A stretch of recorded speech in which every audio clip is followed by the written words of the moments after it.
Hey everybody, my name is Chris Chapin, and I'm a special education teacher in the southwest suburbs of Chicago, and I'm here to tell you about Sockless puppets. Sockless puppets were a big help last night.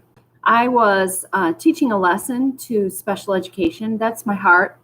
That's what I do all day, and that's what I do Sunday mornings at church and Wednesday nights. That's primarily my job, is to help those little learners and bigger learners that need a little extra push, either by behavior or by developmental delay. It's kind of my passion. I also love it because I get to spend time with kids who are at normal cognitive development and even some gifted kids. So it's a nice challenge. But Wednesday nights, typically I do a half-hour Zoom, which is virtual.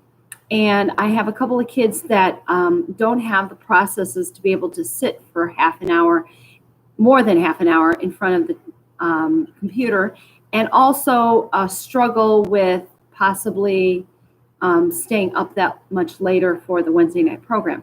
So I help out. Now, I had a great story all planned. I had planned to show a 3-minute video, and then we were going to do some higher thinking level skills, and the video they just could not hear. I think it's a problem with some of the videos on YouTube, and also I think it was a problem because one of my little learners has some problems with hearing.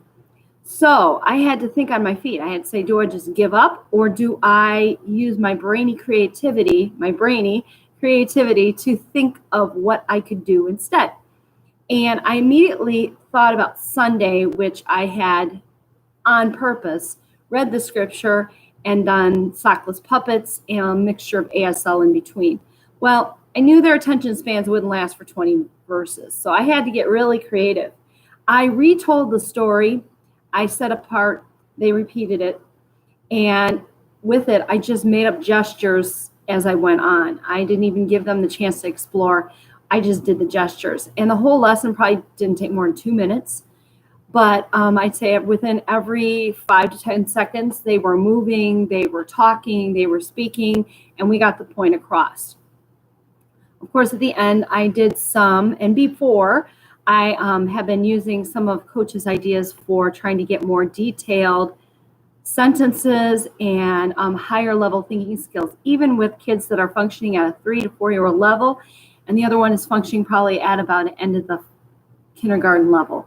So I'm really dealing with some kids that really haven't had the opportunity to use higher process thinking skills.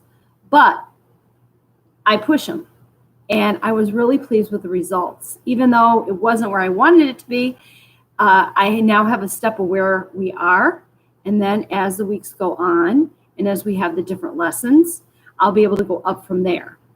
So I hope that that encourages you. When something doesn't work, just don't give up. You can always count on making stuff up as you go and doing the Sockless puppets and having them repeat what you say and using hand motions. It's always a win-win.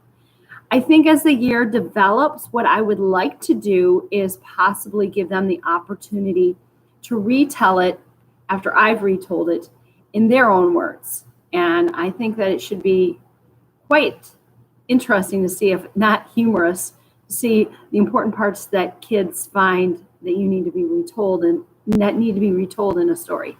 So I hope that encouraged you. Have a great day. And remember, you have grit. And no matter what, whether you're virtual, hybrid, or whatever, you don't quit. Bye.